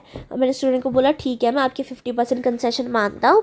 मैंने अपने डायरेक्टर के एक्ट को रेक्टिफाई कर दिया, मतलब मैंने प्यार पुचकार के उस काम को सही कर दिया, और मैंने डायरेक्टर को बोल दिया कि नेक्स्ट टाइम से ऐसा नहीं होना चाहिए। अभी तो चलो तूने कर दिया, मैंने क्या कर दिया, डायरेक्टर के एक्ट को रेक्टिफाई कर दिया। मैंने बोल दिया चलो ठीक है, कर दिया तो कर दिया, कोई बात नहीं, ठीक कर दिया मैंने उसके एक्ट को, उसके अल्ट्रा वायरस एक्ट को भी ठीक कर दिया। तो क्या कह रहे हैं कि अगर कोई एक्ट आपने अल्ट्रा वायरस द डायरेक्टर्स किया है, मतलब डायरेक्टर की पावर से बियॉन्ड जाके कोई काम किया है, तो उसे शेयर होल्डर्स ठीक कर सकते हैं, चाहे तो ठीक कर सकते हैं। यहाँ पे कैन भी लिखा है, शेयर होल्डर्स उसे ठीक कर सकते हैं, रेक्टिफाई कर सकते हैं। नेक्स्ट है an act which is ultra vires the AOA। अपना आपके आर्टिकल ऑफ एसोसिएशन में कोई काम लिखा था, अब कंपनी ने अपने आर्टिकल ऑफ एसोसिएशन में जो पावर लिखी थी ना, उससे बियॉन्ड जाके कोई काम कर लिया है। तो कहते हैं कि अगर आपने आर्टिकल ऑफ एसोसिएशन से अल्ट्रा वायरस ट्रांजेक्शन किए ना, वो भी रेक्टिफाई हो सकती है। कैसे रेक्टिफाई हो सकती है? By altering the AOA। आप अपने आर्टिकल ऑफ एसोसिएशन को ऑल्टर कर दो, मतलब चेंज कर दो। आपने जो काम किया ना, वो आपके आर्टिकल ऑफ एसोसिएशन में नहीं लिखा था। आप एक काम करो, अब आपने जो काम कर लिया ना, वो अपने आर्टिकल ऑफ एसोसिएशन में लिख दो, ठीक है। जैसे वो लोन वाली एग्जांपल ले लें कि राम लिमिटेड में लिखा नहीं हुआ था, आपके MOA में लिखा था ना, राम लिमिटेड के MOA में लिखा था कि बाहर से आप पैसे नहीं उठा सकते हो। मान लो वो AOA में लिखा होता कि बाहर से आप पैसे नहीं उठा सकते हो, और 8 विशंस उसने लोन देती थी। क्या थी एग्जांपल? 8 विशंस थी, राम लिमिटेड थी। अब मानो कि राम लिमिटेड के AOA में लिखा हुआ था कि ये कंपनी बाहर से पैसे नहीं क्यों उठा सकती है, बट राम लिमिटेड ने 8 विशन से पैसे उठा लिए। तो बाद में आपने ये ट्रांजैक्शन को चाहो तो रेक्टिफाई कर सकते हो। कैसे कर सकते हो? आप अपना आर्टिकल ऑफ एसोसिएशन ऑल्टर कर लो, यहाँ पे लिख लो कि कंपनी बाहर से भी पैसे उठा सकती है। तो आर्टिकल ऑफ एसोसिएशन में पावर मिल गई, तो ये कॉन्ट्रैक्ट सही माना जाएगा, वैलिड माना जाएगा। तो वही बोल रहे हैं, अगर आप अपने डायरेक्टर्स का अल्ट्रा वायरस ट्रांजेक्शन करते हो तो वो शेयर होल्डर ठीक कर सकते हैं। अगर आप आर्टिकल ऑफ एसोसिएशन के अल्ट्रा वायरस ट्रांजेक्शन करते हो तो वो भी ठीक हो सकती है by altering the AOA। But अगर आप ultra vires to the companies act काम करते हो ना, तो वो कभी भी रेक्टिफाई नहीं हो सकता। अब क्या जाके आप कंपनी एक्ट को चेंज कर दोगे? नहीं कर सकते हो ऐसा, ठीक है। ये 3 तरह की अल्ट्रा वायरस कॉन्ट्रैक्ट होती है, और उनकी रेक्टिफिकेशन भी आपने देख ली। और यहाँ पे हमारा डॉक्ट्राइन ऑफ अल्ट्रा वायरस खत्म हुआ। डॉक्ट्राइन ऑफ अल्ट्रा वायरस के साथ साथ हमने 2 और कंसेप्ट देख लिए। एक डॉक्ट्राइन ऑफ कंस्ट्रक्टिव नोटिस, हाँ एक ही देखा, sorry, doctrine of constructive notice भी देख लिया, ठीक है। अब नेक्स्ट कंसेप्ट आ रहा है हमारे पास आर्टिकल ऑफ एसोसिएशन। अब नेक्स्ट टॉपिक है हमारे पास article of association. Article of association क्या होता है? AOA is the rule book of the company. AOA specifies the rules and regulation for internal management of the company। अब AOA ना एक रूल बुक होती है कंपनी के, मतलब इसमें सारे रूल्स एंड रेगुलेशन लिखे होते हैं कंपनी की इंटरनल मैनेजमेंट के लिए। कंपनी क्या क्या रूल्स एंड रेगुलेशन फॉलो करेगी अपनी डे टू डे ऑपरेशंस में, ये सब आपको AOA में स्पेसिफाई होते हैं। MOA में तो आपको वो मेन डॉक्यूमेंट होता है ना, जिसमें कंपनी की scope, powers, scope of operation, objectives वगैरह लिखे होते हैं। अब डे टू डे ऑपरेशन करने के लिए क्या रूल्स एंड रेगुलेशन कंपनी को फॉलो करने हैं, उसके लिए एक अनदर डॉक्यूमेंट होता है जिसे हम कहते हैं आर्टिकल ऑफ एसोसिएशन। इसके कुछ फॉर्म्स दे रखे हैं, टेबल F है। It provides the matter that shall be contained in the article of company limited by shares. Table F में जो कंपनी लिमिटेड बाय शेयर्स हैं, उसका आर्टिकल ऑफ एसोसिएशन का टेबल होता है, टेबल F। अब इसमें ये सारी पूरी लिस्ट दे रखी है कि आपको कंपनी लिमिटेड बाय शेयर्स में आर्टिकल ऑफ एसोसिएशन में क्या लिखना है। एक बार पढ़ लेना, ये पेपर में याद करके जाने की बिल्कुल ज़रूरत नहीं है, ये लिखने की भी ज़रूरत नहीं है आपको। तो कंपनी लिमिटेड बाय शेयर्स जो है, उसके आर्टिकल ऑफ एसोसिएशन एसोसिएशन में ये सारी डिटेल्स लिखी होंगी, क्या वोटिंग राइट्स हैं, अकाउंट्स, सील, प्रॉक्सी वगैरह, ये सब एक बार ना पढ़ लेना। वैसे तो मैं कह रही हूँ पढ़ने की भी ज़रूरत नहीं है, ये लिखने की ही ज़रूरत नहीं है आपको, ठीक है। फिर ये सारे टेबल्स दे रखे हैं, जैसे मेमोरेंडम ऑफ एसोसिएशन के टेबल थे ना, वैसे टेबल जी है company limited by guarantee having share capital, table H limited by guarantee having not share capital, then table I है company limited by unlimited company having share capital, then table J है company unlimited not having share capital. ये सब details दे रखी हैं table, जैसे आपके memorandum of association में थे ना वैसे ही है ये टेबल, ठीक है। आर्टिकल ऑफ एसोसिएशन आपका इतना ही था। मेमोरेंडम ऑफ एसोसिएशन के तो क्लोज वगैरह होते हैं ना, आर्टिकल ऑफ एसोसिएशन का ऐसा कुछ भी नहीं है, आपके मॉड्यूल में भी बस इतना ही है। नेक्स्ट कंसेप्ट है आपका act to override memorandum of association and article of association. देखो समटाइम ऐसा हो सकता है ना कि जो आपके कंपनी एक्ट में बात लिखी हुई है आप उसे ओवरराइड करके आप एमओए में बात लिख लो। आप थोड़ा अपना दिमाग चला लो कि आप ऐसा बोलो कि कंपनीज़ एक्ट में लिखा हुआ है, मान लो कि कंपनीज़ एक्ट में लिखा हुआ है कि लोन नहीं दे सकते हो आप, बट आप क्या कर रहे हो, आपने अपने मेमोरेंडम ऑफ एसोसिएशन में लिख दिया कि हम लोन दे सकते हैं। तो उस केस में आप किसकी मानोगे, वो टॉपिक हम पढ़ने वाले हैं act to override MOA and AOA में। If anything contained in MOA or AOA of company or in any agreement executed by it or in any resolution passed by the company in general meeting is contrary to the provisions of the Company Act, then the provision of the Company Act will prevail. Simple सी बात है, अगर आपने कुछ ऐसा लिख दिया अपने MOA या AOA में जो कि आपके कंपनीज एक्ट के प्रोविज़न के साथ मैच नहीं कर रहा है, आपके कंपनीज एक्ट के प्रोविज़न को कॉन्ट्राडिक्ट कर रहा है, तो बताओ मेरे को, सिंपल है, कौन सा प्रिवेल करेगा, आपका MOA की companies act? Of course companies act prevail करेगा। आपने जो लिख दिया है क्या वो एक्ट से बड़ा हो जाएगा? नहीं, जितनी चीज़ें आपकी MOA में और AOA में कंपनीज एक्ट के साथ मैच कर रही हैं उतनी तो वैलिड रहेंगी, बट जहाँ से आपकी चीज़ें कंपनीज एक्ट के साथ कॉन्ट्राडिक्ट करनी शुरू हो गई वहाँ से आपका आपका MOA वॉइड रहेगा, कंपनीज एक्ट प्रिवेल करेगा। यही सब यहाँ पे लिखा हुआ है। नेक्स्ट है ऑल्ट्रेशन ऑफ MOA। अब आपने एक बार MOA बना लिया, क्या हमें पूरी ज़िंदगी वही MOA चलाना पड़ेगा? मैंने अपने MOA में ऑब्जेक्टिव्स लिख लिए, लिख लिए, कुछ मेरी कंपनी ना जो भी मैंने अपने काम वगैरह लिखे थे, स्कोप ऑफ ऑपरेशन सब लिख लिए। अब मैं अपनी कंपनी का स्कोप बढ़ाना चाहती हूँ, मैं कुछ और काम करना चाहती हूँ साथ में, तो क्या मैं नहीं कर पाऊँगी? मुझे नई कंपनी ही खोलनी पड़ेगी? नहीं, हम अपने MOA को ऑल्टर कर सकते हैं, मतलब हम अपने मेमोरेंडम ऑफ एसोसिएशन को चेंज भी कर सकते हैं। तो उसे चेंज करने के क्या लीगल प्रोविजंस हैं वो सब अब हम पढ़ने वाले हैं। Alteration of MOA and alteration of AOA, मतलब आप अपने मेमोरेंडम ऑफ एसोसिएशन को भी ऑल्टर कर सकते हो और अपने आर्टिकल ऑफ एसोसिएशन को भी आप ऑल्टर कर सकते हो, चेंज कर सकते हो। क्या प्रोसीजर है?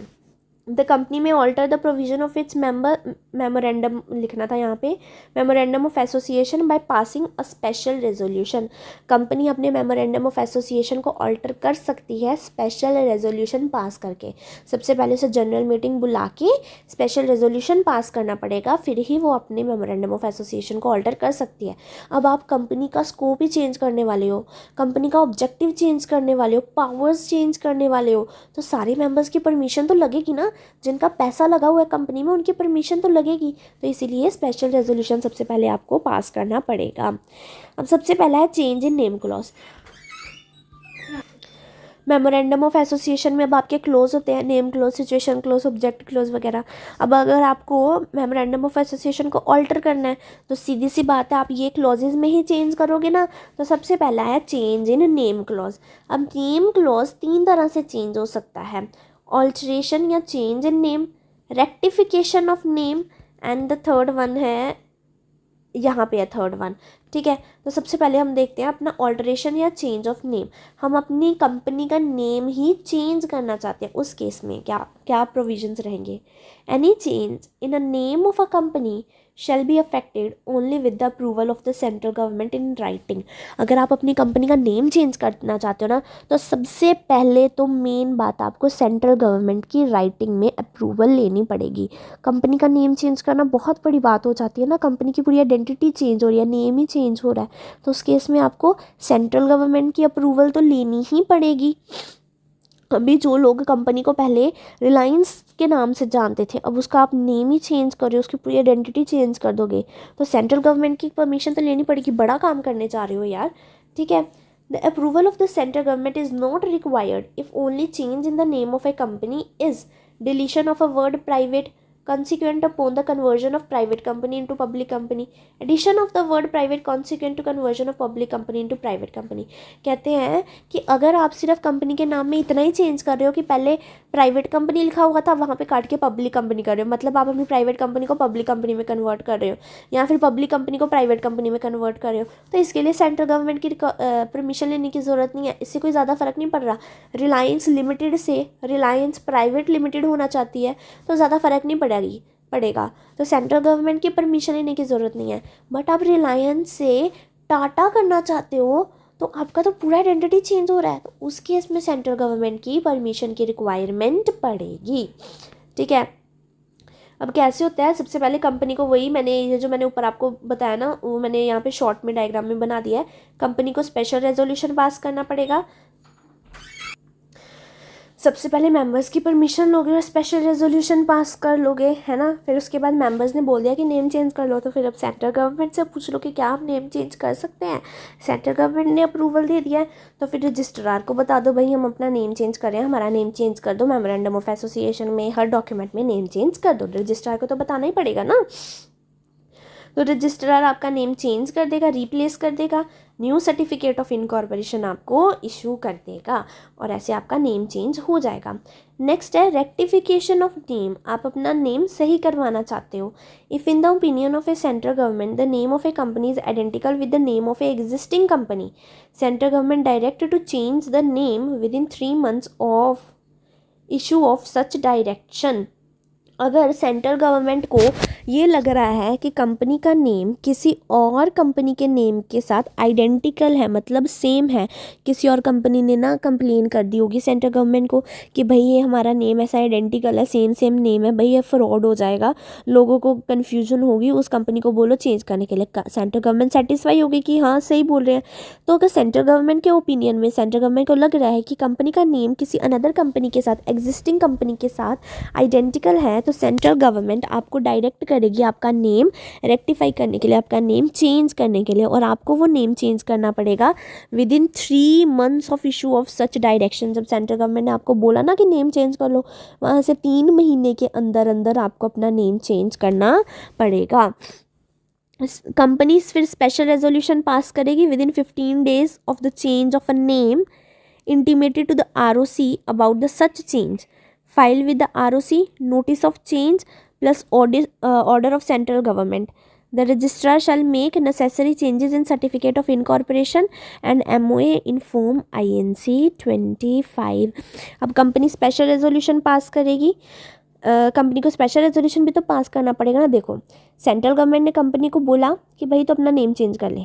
अब कंपनी के पास टाइम है कि तीन महीने के अंदर अंदर वो अपना नाम चेंज कर ले फटाफट, ठीक है। अब कंपनी को जब नोटिस मिला है कि नाम चेंज करना है, तो सबसे पहले मीटिंग बुलाएगी एक सारे मेंबर्स की और स्पेशल रेजोल्यूशन पास करेगी कि कंपनी का क्या नाम रखना चाहिए। इस केस में स्पेशल रेजोल्यूशन पास करना था, सारे मेंबर्स की परमिशन लेनी थी कि क्या हम नाम चेंज कर सकते हैं, और साथ में ये भी स्पेशल रेजोल्यूशन पास करना था कि न्यू नाम क्या रखें। इस केस में परमिशन नहीं लेनी मेंबर्स की, क्योंकि सेंट्रल गवर्नमेंट ने बोला है। मेंबर्स की परमिशन लेके क्या करेंगे, बस एक स्पेशल रेजोल्यूशन पास करना है कि अब हम क्या न्यू नेम रखेंगे कंपनी का। और फिर जब आप स्पेशल रेजोल्यूशन पास कर लोगे तो फिर आपको, जब से आपने अपना न्यू नेम रख लिया ना, वहाँ से 15 दिन के अंदर अंदर आपको ROC को भी बताना पड़ेगा कि हमने अपना नेम चेंज कर लिया है, ठीक है। सेंट्रल गवर्नमेंट ने आपको 3 महीने दिए अपने नाम चेंज कर लो। जैसे ही आपने नाम चेंज कर लिया, वहाँ से 15 दिन के अंदर अंदर आपको आरओसी को बताना है अपना न्यू नेम, कि हमने अपना पुराना नेम चेंज कर लिया है। आरओसी को अब खाली थोड़ी बता दोगे, मुंह से जाके थोड़ी बता दोगे। आरओसी को आपको साथ में आपका ऑर्डर ऑफ सेंट्रल गवर्नमेंट देना पड़ेगा और नोटिस ऑफ चेंज भी देना पड़ेगा कि आपने अपना नाम चेंज किया है। तो रजिस्ट्रार फिर आपको new certificate of incorporation issue कर देगा फॉर्म INC 25 में। यहाँ पे भी जो आपको न्यू सर्टिफिकेट ऑफ इनकॉर्पोरेशन आएगा ना, वो भी फॉर्म INC 25 में ही आएगा। नेम क्लोज दो तरह से, हमने अभी alteration of memorandum of association देख रहे थे, दो तरह से हमने अपने नेम क्लोज ऑल्टर करने देख लिए। सबसे पहले हम खुद अपना नेम चेंज करना चाहते हैं, एंड दूसरा देखा कि सेंट्रल गवर्नमेंट ने हमें डायरेक्शन दी है, सेंट्रल गवर्नमेंट ने बोला कि अपना नेम चेंज कर लो। थर्ड नेम क्लोज कैसे चेंज होता है?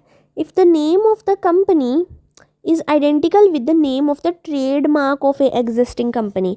सेकेंड में क्या था कि कंपनी का नेम दूसरी कंपनी के नेम के साथ आइडेंटिकल था। अब इस थर्ड केस में क्या है, कंपनी का नेम दूसरी कंपनी के ट्रेडमार्क से मिलता जुलता है। किसी कंपनी का ट्रेडमार्क है नाइकी, ठीक है, नाइकी है किसी कंपनी का ट्रेडमार्क, और न्यू कंपनी जो मेरी कंपनी है ना, उसने अपना नाम ही नाइकी रख लिया, ट्रेडमार्क नहीं नाइकी रखा, ट्रेडमार्क उन्होंने कुछ और ही रख लिया, ट्रेडमार्क सोचो ए रख लिया, बट कंपनी का नाम नाइकी रख लिया। तो ट्रेडमार्क और मेरी कंपनी का नाम दोनों आइडेंटिकल है, तो उस केस में भी आपको कंपनी का नाम चेंज करना पड़ेगा। The registered proprietor of a trademark application to central government within 3 years of incorporation, if central government satisfied direct the company to change the name। अब जिस बंदे का वो ट्रेडमार्क है, जिस कंपनी का वो ट्रेडमार्क है, जिस कंपनी के साथ वो ट्रेडमार्क रजिस्टर्ड है, वो सेंट्रल गवर्नमेंट को एप्लीकेशन करेंगे with in 3 years of incorporation. मतलब जिस दिन मेरी कंपनी इस्टेब्लिश हुई है ना, वहाँ से 3 साल के अंदर अंदर आपको अगर मेरी कंप्लेन करनी है तो कर दो। अगर 3 साल से ज़्यादा हो गए तो उसके बाद भले नाम सेम हो, आप एप्लीकेशन नहीं कर सकते हो सेंट्रल गवर्नमेंट को, फिर आपको ऐसे ही चलाना पड़ेगा, ठीक है। सिर्फ उस जिस कंपनी का हमने सेम ट्रेडमार्क रखा है उसके पास 3 साल की टाइम है, 3 साल के अंदर अंदर अगर आपको पता चल जाता है तो आप सेंट्रल गवर्नमेंट को एप्लीकेशन कर दो, वरना आप सेंट्रल गवर्नमेंट को एप्लीकेशन नहीं कर पाओगे नेम चेंज करने के लिए, ठीक है। और अगर सेंट्रल गवर्नमेंट सेटिस्फाई होती है कि हाँ ये ट्रेडमार्क और कंपनी का नेम सेम है, ये तो चेंज करना ही चाहिए, तो सेंट्रल गवर्नमेंट कंपनी को डायरेक्ट कर देगी नेम चेंज करने के लिए। और इस बार कंपनी के पास 6 months होंगे अपना नेम चेंज करने के लिए। पिछले केस में आपके पास 3 months थे नेम चेंज करने के लिए, इस केस में आपके पास 6 months है नेम चेंज करने के लिए। बाकी फिर प्रोसीजर वही सेम रहेगा जैसे हमने ऊपर पढ़ा। क्या प्रोसीजर पढ़ा था? कंपनी फिर स्पेशल रेजोल्यूशन पास करेगी, और जिस दिन आप अपना नेम चेंज करोगे वहाँ से 15 दिन के अंदर अंदर आपको आरओसी को बताना पड़ेगा कि हम नेम चेंज कर रहे हैं। आपको order of central government ROC को देना पड़ेगा और नोटिस ऑफ चेंज देना पड़ेगा। फिर आरओसी आपका नेम चेंज कर देगी और new certificate of incorporation issue कर देगी फॉर्म INC 25 में, और यहाँ पे हमारा नेम क्लॉज ऑल्टर हो जाते हैं। 3 सिचुएशन पढ़ी हमने अपने नेम क्लॉज ऑल्टर करने की। फर्स्ट, हम खुद चेंज करना चाहते हैं। सेकंड, मेरा नाम किसी एग्जिस्टिंग कंपनी के नाम के साथ आइडेंटिकल है, इसलिए सेंट्रल गवर्नमेंट ने डायरेक्ट किया चेंज करने के लिए। थर्ड, मेरा नाम किसी एग्जिस्टिंग कंपनी के ट्रेडमार्क के साथ आइडेंटिकल है, इसलिए सेंट्रल गवर्नमेंट ने मुझे डायरेक्ट किया है नेम चेंज करने के लिए। नेक्स्ट ऑल्टरेशन है ऑल्टरेशन इन सिचुएशन क्लॉज। ये हम नेक्स्ट चैप्टर में पढ़ेंगे। रजिस्ट्रेशन नाम का इससे नेक्स्ट चैप्टर आएगा, उसमें हम ये पढ़ेंगे। उसमें ये पूरा ही रजिस्ट्रेशन में पूरा रजिस्टर्ड ऑफिस के बारे में पढ़ने वाले, तो इसकी ऑल्ट्रेशन का पूरा प्रोसीजर ही वहाँ पे पढ़ने वाले। तो यहाँ पे पढ़ के टाइम वेस्ट करने का कोई मतलब नहीं बनना है ना। छोटे में यहाँ पे पढ़ना पड़ेगा, वहाँ पे डिटेल में पढ़ेंगे। Change in object close. अब आप अपने ऑब्जेक्ट क्लोज में चेंज करना चाहते हो, कंपनी का जो पहले ऑब्जेक्ट थे उसमें चेंजेस करना चाहते हो। उस केस में क्या है, if company have raised money from public bye issue of prospectus and any part of such money remains unutilized, company alter its object clause by passing special resolution along with the company has published the prescribed details and justifications। अच्छा, इसमें अब ना 2 situation हो जाती है जब आप अपने ऑब्जेक्ट क्लोज को ऑल्टर करना चाहते हो। फर्स्ट तो कंपनी ने पब्लिक से पैसा उठाया है, सेकंड सिचुएशन कंपनी ने पब्लिक से पैसा नहीं उठाया। अब देखो, जब आपने अपने पब्लिक से पैसा उठाया है तो आप अपने ऑब्जेक्ट में चेंज कर रहे हो। आपने पब्लिक से पैसा कुछ और कह के उठाया, अब आप उस ऑब्जेक्ट को चेंज करना चाहते हो, आप उस पैसे से कोई और काम करना चाहते हो, तो पब्लिक को कितनी दिक्कत होने वाली है। तो इस केस में आपके प्रोविजंस भी बढ़ जाएंगे। बट जब आपने पब्लिक से पैसा उठाया ही नहीं है, आपका पर्सनल पैसा लगा हुआ है, तो प्रोविजंस इतने लगाने की ज़रूरत नहीं है, थोड़ा सा काम में चल जाएगा, है ना। आपने अपना पैसा लगाया है, अब आप अपने पैसे को जैसे मर्जी यूज़ करो, पब्लिक को क्या लेना देना। बट अगर आपने पब्लिक का पैसा उठाया है, कुछ और बोल के उठाया है, अब उस पैसे से कुछ और काम करने वाले हो, तो पब्लिक को तो बताना पड़ेगा ना। तो सबसे पहले सिचुएशन है कि आपने पब्लिक से पैसा नहीं उठाया, तो उस केस में तो सिंपल है, आपको अपना ऑब्जेक्ट क्लोज ऑल्टर करना है, तो बस कंपनी को स्पेशल रेजोल्यूशन पास करना है और अपना ऑब्जेक्ट क्लोज ऑल्टर कर लो। बट अगर आपने पब्लिक से पैसा उठाया है प्रॉस्पेक्टस इशू करके, या प्रॉस्पेक्टस इशू करके उठाते पब्लिक से पैसा, या किसी भी जरिए से उठाया है, आपने पब्लिक से पैसा उठाया है और साथ में उस पैसे का कुछ ना कुछ अमाउंट अनयूटिलाइज पड़ा हुआ है। मैंने पब्लिक से 10 लाख उठाया था, उसमें से सिर्फ 5 लाख यूज़ हुआ, 5 लाख पड़ा है और अब मैं अपना ऑब्जेक्ट क्लोज ऑल्टर करना चाहती हूँ, तो उस केस में ये सारे प्रोविजंस लगेंगे जितने भी दिए हुए हैं। बट मैंने पब्लिक से 10 लाख उठाया था, 10 लाख का 10 लाख मेरा यूज़ हो चुका है और अब मैं ऑब्जेक्ट क्लोज अपना ऑल्टर करना चाहती हूँ, तो फिर उस केस में ये वाले ही प्रोविजंस लगेंगे। ठीक है, इस बात का ख्याल रखना। अब मैं सिचुएशन पढ़ रही हूँ, हमने पब्लिक से पैसा उठाया है और उस पैसे में कुछ ना कुछ अनयूटिलाइज्ड अमाउंट पड़ी हुई है, तो कंपनी में alter its object clause by passing special resolution. तो सबसे पहले तो आपको स्पेशल रेजोल्यूशन तो पास करना ही है, मेंबर्स की परमिशन तो लेनी है, साथ में आपको और भी कुछ काम करना है। क्या करना है, सबसे पहले company has published the prescribed details and justification for each alteration, one in vernacular language and one in English newspaper. Company को न्यूज़पेपर में पब्लिश करना पड़ेगा। क्या न्यूज़पेपर में बताना पड़ेगा, सारी डिटेल्स बतानी पड़ेंगी कि क्यों आप अपना ऑब्जेक्ट क्लोज ऑल्टर करना चाहते हो, जस्टिफिकेशन देनी पड़ेंगी, क्यों करना चाहते हो, क्या रीज़न है, कितनी अमाउंट आपकी हमारे पास अभी तक अनयूटिलाइज्ड पड़ी हुई है, कितनी अमाउंट आपने यूज़ कर ली है, कहाँ पे यूज़ कर ली है, अब जो न्यू ऑब्जेक्ट रख रहे हो उसमें हमारे पैसा कैसे यूज़ करने वाले हो, वो सब आपको बताना पड़ेगा, न्यूज़पेपर में पब्लिश करवाना पड़ेगा। एक आपको कराना पड़ेगा वर्नैकुलर लैंग्वेज में और एक आपको कराना पड़ेगा इंग्लिश न्यूज़पेपर में। The prescribed details and justifications have been placed to website of a company if any। अगर कंपनी की कोई वेबसाइट है तो उसके ऊपर भी आपको ये सारी डिटेल्स देनी पड़ेंगी। The dissenting shareholders have been given a quit opportunity of by the promoters। और जो शेयर होल्डर्स डिसेंट कर रहे हैं आपके डिसीजन के साथ, मतलब जो नहीं मान रहे हैं, कि वो कह रहे हैं कि हम नहीं चाहते कि ऑब्जेक्ट क्लोज ऑल्टर हो, तो उनको आपको एक एग्जिट अपॉर्चुनिटी देनी पड़ेगी कि आप अपना पैसा उठाओ और जाओ यहाँ से। तो उनके साथ कुछ गलत नहीं ना होना चाहिए, ये 3 चीज़ें आपको साथ में करनी पड़ेगी। ठीक है, अब दोनों ही सिचुएशंस में अब कुछ लीगल प्रोविजंस है। अब आपने खुद वाले काम तो कर लिए, स्पेशल रेजोल्यूशन पास कर लिए, पब्लिक को भी बता दिया, अब रजिस्ट्रार के साथ भी तो कुछ काम करना है ना। आप अपना वो ऑब्जेक्ट क्लोज ऑल्टर कर रहे हो, तो company shall with in 13 days file with the registrar of a company special resolution. जो आपने स्पेशल रेजोल्यूशन पास किया ना, 30 दिन के अंदर अंदर, जब से आपने स्पेशल रेजोल्यूशन पास किया है वहाँ से 30 दिन के अंदर अंदर आप कंपनी को, रजिस्ट्रार को वो स्पेशल रेजोल्यूशन फाइल करना पड़ेगा। The registrar shall within 30 days register the alteration and issue a certificate of registration in form INC 25। अब जब आपने स्पेशल रेजोल्यूशन पास किया, वहाँ से 30 दिन के अंदर अंदर आपको रजिस्ट्रार को वो स्पेशल रेजोल्यूशन देना पड़ेगा। जब रजिस्ट्रार को वो स्पेशल रेजोल्यूशन मिल गया, वहाँ से 30 दिन के अंदर अंदर रजिस्ट्रार को एक न्यू सर्टिफिकेट आपको इशू करना पड़ेगा फॉर्म INC 25 में। The alteration shall not be effective unless it has been duly registered by the registrar। जब तक आप अपनी ऑल्टरेशन को रजिस्ट्रार से रजिस्टर नहीं करवा लोगे, तब तक आपकी ऑल्टरेशन वैलिड नहीं मानी जाएगी। तो ये पढ़ा हमने अपना alteration of memorandum of association. Next topic है restriction on alteration of memorandum of association. कुछ रिस्ट्रिक्शन है ये छोटी सी, जिस केस में आप अपने मेमोरेंडम ऑफ एसोसिएशन को ऑल्टर नहीं कर सकते हो। Change of name shall not be allowed if, आप अपने नेम क्लोज को चेंज नहीं कर सकते हो अगर company has not filed its annual return और financial statement with the registrar, और company has defaulted in repayment of matured deposit और डिबेंचर्स और इंटरेस्ट देयर ऑन। आप अपने नेम क्लोज को चेंज नहीं कर सकते हो अगर कंपनी ने अपनी एनुअल रिटर्न या फाइनेंशियल स्टेटमेंट नहीं फाइल की है रजिस्ट्रार के पास, या फिर कंपनी ने अपने loan repayment, interest repayment, debenture repayment में कोई डिफ़ॉल्ट किया है, तो उस केस में आप अपना नेम क्लोज ऑल्टर नहीं कर सकते। आज की क्लास यहीं पे ख़त्म करते हैं। अब हम मिलेंगे अपनी नेक्स्ट क्लास में अपने नेक्स्ट टॉपिक करने के लिए। थोड़ा सा रह गया, फिर उसके बाद हमारा ये चैप्टर भी ख़त्म हो जाएगा। एंड फॉर द टुडे, अब मिलते हैं हम अपनी कल के क्लास में। Thank you for watching the video. अगर आप चैनल पे नए हो तो चैनल को सब्सक्राइब कर लेना, वीडियो को लाइक कर लेना एंड अपने फ्रेंड्स के साथ शेयर करना। Take care, bye bye.